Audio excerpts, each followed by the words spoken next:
ये सिर्फ एक एसएमएस नहीं, ये एक सांस है झारखंड की एक माँ के लिए। जब दिसंबर की ठंड में घर का बजट जमने लगा था, ये 5,000 का मैसेज एक ऑक्सीजन सिलेंडर की तरह आया। सरकार का वादा पूरा हुआ, एक क्लिक में सीधे खाते में पैसा। महिला सशक्तिकरण, आर्थिक आजादी, ये सिर्फ कहानी का एक पन्ना है। लेकिन आज मैं आपको इस एसएमएस के पीछे की दूसरी कहानी दिखाने जा रहा हूँ। वो कहानी जो बजट के दस्तावेजों में दबी हुई है। वो सवाल जो हर उस योजना से पूछा जाना चाहिए जो फ्री की रेवड़ियां बांटते हैं। सोचिए, जब कोई सरकार एक ही योजना पर सालाना 13,000 करोड़ से ज्यादा खर्च करने का फैसला लेती है, तो ये पैसा आता कहां से है?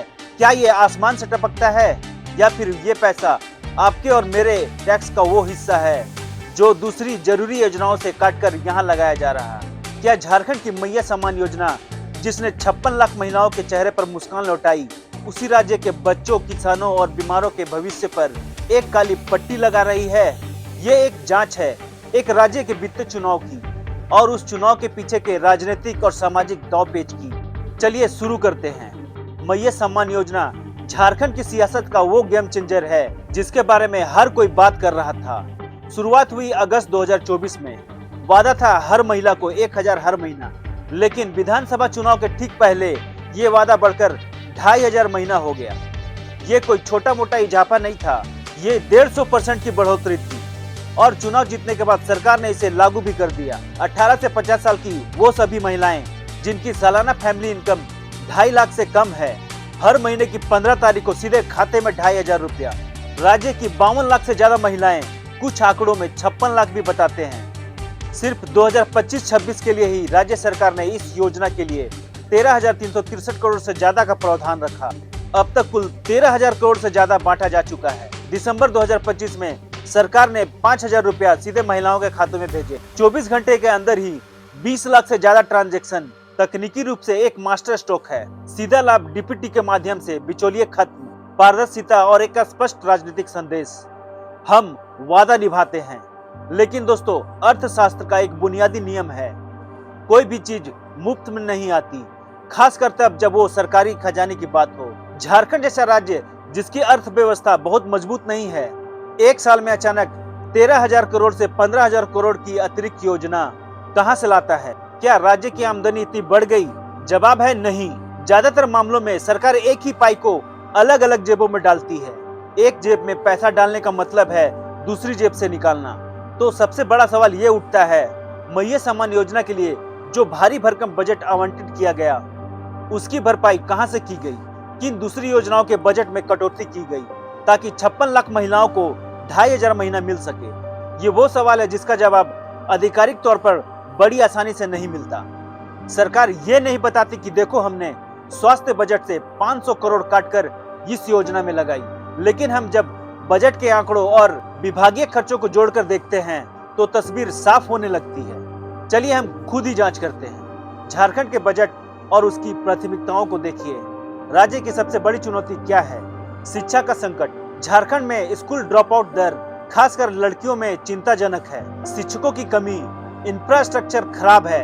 अब सोचिए, राज्य के पास अतिरिक्त पैसा होता तो क्या प्राथमिकता नई स्कूल बिल्डिंग, शौचालय या गुणवत्तापूर्ण शिक्षा पर नहीं होनी चाहिए थी? क्या मैया सम्मान का पैसा किसी मिड डे मील के बजट से तो नहीं आया, या फिर स्कूल यूनिफॉर्म और किताबों की सब्सिडी से काटकर तो नहीं आया? एक बच्चे की पूरी सालाना शिक्षा पर होने वाला खर्च 2,500 महीना से कम ही होता है। क्या हमने एक पीढ़ी की शिक्षा को दूसरी पीढ़ी की तत्कालीन जरूरतों के आगे दांव पर लगा दिया? राज्य के ग्रामीण इलाकों में पीएचसी बिना डॉक्टरों और बुनियादी दवाइयों के चलते हैं। माता और शिशु मृत्यु दर चुनौती है। जननी सुरक्षा योजना या आयुष्मान भारत जैसी योजनाओं का राज्य का हिस्सा क्या कम नहीं हुआ? क्या गर्भवती महिलाओं को बेहतर पोषण देखभाल देने के बजाय उन्हें नकद दे देना ज्यादा आसान विकल्प था?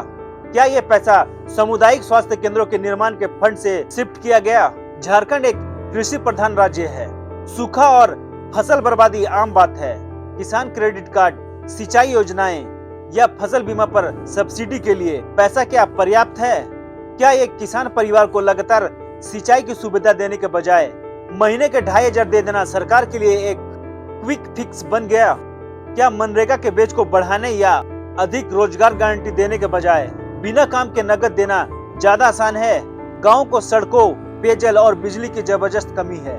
क्या पीएम सड़क ग्राम योजना या जल जीवन योजना में राज्य के हिस्से की फंडिंग प्रभावित हुई? ये सवाल हवा में नहीं उठ रहे हैं। एक 2025 का सर्वे का हवाला देते हुए बताया गया कि 75% महिलाओं ने मैया सम्मान योजना का पैसा बच्चों की पढ़ाई पर खर्च किया। ये सराहनीय है, लेकिन ये भी सवाल खड़ा करता है, अगर सरकार सीधे स्कूलों की गुणवत्ता, शिक्षकों की नियुक्ति और छात्रवृत्ति पर ये पैसा लगाती तो क्या प्रभाव 10 गुना ज्यादा बेहतर नहीं होता? क्या एक माँ को घर बैठे पैसा देकर सरकार अपनी शिक्षा विभाग की जिम्मेदारी से पीछे हट रही है? आइए अब थोड़ा गहराई में जाएं। ये सिर्फ एक आर्थिक निर्णय नहीं है, बल्कि एक बेहद सटीक राजनीतिक कैलकुलेशन है। मैया सम्मान योजना का टारगेट क्लियर है। 18 से 50 वर्ष आयु की महिलाएं, ये वो उम्र है जहां महिलाएं परिवार की मुखिया होती है, वोटर होती है और सबसे ज्यादा वित्तीय दबाव झेलती है। उन्हें सीधा पैसा देना सीधा वोट बैंक बनाना है। ये लाभार्थी बनाम नागरिक का खेल है। एक नागरिक के तौर पर आपकी जरूरत है अच्छी सड़क, साफ पानी, काम चलाओ अस्पताल, बच्चों के लिए स्कूल।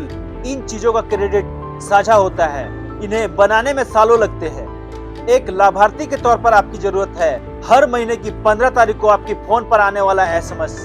क्रेडिट एकदम स्पष्ट सरकार ने दिया, लगातार याद दिलाने वाला, भावनात्मक रूप से जोड़ने वाला।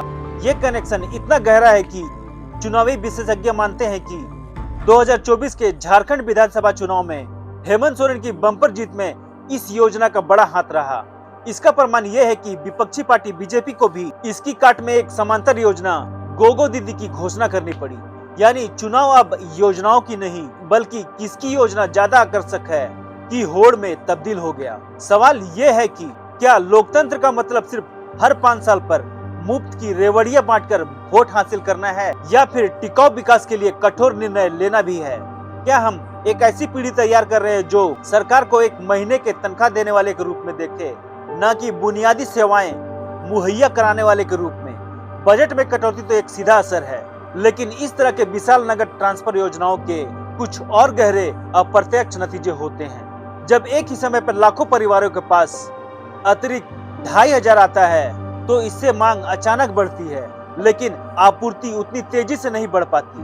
नतीजा स्थानीय स्तर पर महंगाई, रोजमर्रा की चीजों के दाम बढ़ सकते हैं। जो परिवार इस योजना के दायरे में नहीं है, उनकी मुश्किलें बढ़ जाती हैं। उन्हें ना तो पैसा मिल रहा है और ना ही सस्ती सेवाएं। क्या ऐसी योजनाएं लोगों को रोजगार से दूर करती हैं? एक कम पढ़ी लिखी युवती के लिए 2500 महीना एक सुरक्षा जाल लग सकता है। वो कम वेतन वाले, कठिन शारीरिक मेहनत वाले काम जैसे खेतों में मजदूरी करने से हिचकिचा सकती है। इससे श्रम बाजार में असंतुलन पैदा हो सकता है। ये आलस नहीं, बल्कि एक तर्कसंगत आर्थिक विकल्प है, लेकिन लॉन्ग टर्म में ये उस व्यक्ति के कौशल विकास और आय बढ़ाने की क्षमता को नुकसान पहुंचाता है। परिवार के अंदर पैसों का नियंत्रण एक नाजुक मामला है। जब पैसा सीधे महिलाओं के खाते में आता है तो ये निश्चित रूप से उसकी स्थिति मजबूत करता है। ये एक सकारात्मक पहलू है, लेकिन इससे क्या एक पारिवारिक तनाव भी बढ़ता है? पुरुषों में हीन भावना, ये सवाल संवेदनशील लग सकते हैं, लेकिन जमीनी हकीकत में इसे नजरअंदाज नहीं किया जा सकता। तो क्या योजना गलत है? बिल्कुल नहीं। गरीब महिलाओं को सशक्त करना एक पवित्र लक्ष्य है। सवाल तरीके का है। क्या 13,000 करोड़ सालाना खर्च करने का यही एक तरीका था? चलिए कुछ विकल्पों पर विचार करते हैं। कौशल विकास प्लस स्टार्टअप ग्रांट। क्या इन पैसों से 10 लाख महिलाओं को कोई हुनर सिखाया जाता, जैसे सिलाई, ब्यूटिशियन, कंप्यूटर, और उन्हें 50,000 की स्टार्टअप ग्रांट दी जाती? ये उन्हें जीवन भर के लिए आत्मनिर्भर बना देता। क्या ये पैसे सीधे बच्चों, खासकर बेटियों के लिए शिक्षा बॉन्ड के रूप में दिया जाता, जिसे वे हायर एजुकेशन या वोकेशन ट्रेनिंग में इस्तेमाल कर सकते? क्या ये पैसा इस शर्त पर दिया जाता कि परिवार के बच्चे नियमित स्कूल जाएंगे या टीकाकरण पूरा कराएंगे? इससे स्वास्थ्य और शिक्षा दोनों को बढ़ावा मिलता। क्या ग्राम स्तर पर महिलाएं स्वयं सहायक समूह एसएचओ को फंड दिया जाता, ताकि वे सामूहिक रूप से छोटा उद्यम शुरू कर सके? मुद्दा यह है कि बिना शर्त नकद ट्रांसफर सबसे आसान रास्ता है, लेकिन शायद सबसे टिकाऊ नहीं। ये लोगों की जरूरतों को पूरा करता है, लेकिन उनकी क्षमताओं को नहीं बढ़ाता। ये एक फीस देता है, लेकिन फीसिंग का हुनर नहीं सिखाता। तो दोस्तों, आखिरी सवाल पर वापस आते हैं। मैया सम्मान योजना के कारण झारखंड पर क्या प्रभाव पड़ा? 52 लाख से ज्यादा परिवारों को तत्काल आर्थिक सहायता, महिलाओं में आत्मविश्वास और वित्तीय नियंत्रण, स्थानीय बाजार में तरलता, एक स्पष्ट राजनीतिक संदेश, जनता से जुड़ाव, शिक्षा, स्वास्थ्य, कृषि और बुनियादी ढांचे जैसे विकास के क्षेत्रों में बजटीय कटौती, राज्य की वित्तीय प्राथमिकताओं का एक तरफा होना, एक पीढ़ी को लाभार्थी मानसिकता की ओर धकेलने का जोखिम और सबसे बड़ी बात पारदर्शिता की कमी। हमें पता ही नहीं ये किसकी कीमत पर ये योजना चल रही है। ये एक नैतिक और आर्थिक टाइप ऑफ वॉक है। एक तरफ तत्कालीन मानव पीड़ा है, दूसरी तरफ टिकाऊ राष्ट्र निर्माण का सपना। एक अच्छी सरकार का काम इस रस्सी पर संतुलन बनाना होना चाहिए। आपका क्या ख्याल है? क्या मैया सम्मान योजना जैसी योजनाएं भविष्य का रास्ता है या फिर ये एक राजनीतिक शॉर्टकट जिसकी कीमत आने वाली पीढ़ी को चुकानी पड़ेगी? नीचे कमेंट में अपनी राय जरूर दें। धन्यवाद।